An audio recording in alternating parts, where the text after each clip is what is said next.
අනිවාර්යෙන් ඔයා භාණ්ඩයක් ගන්නවා නම් ඒකේ මිල බලන්නම ඕනේ.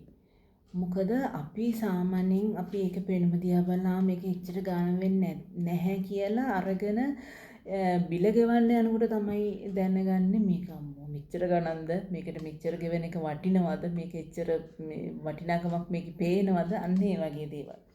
ඒ නිසා ඔයා අනිවාර්යයෙන්ම භාණ්ඩයක් අතට ගත්ත ගමන් ඒකේ මිල බලන්න. නිකන් පෙනුම දිහා බලලා මේක ලාභ ඇති මේ එහෙම කියලා හිතන්න එපා. මොකද මටත් එහෙම වැඩක් වුණා.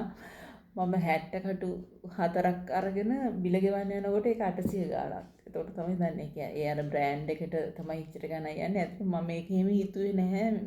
60 කටු 4ක් ඉතින් කියලා ඉතින් 60 කටු 4කට ඉස්සර ලොකු වියදමක් දරන්න ඕනේ නැහනේ මේ.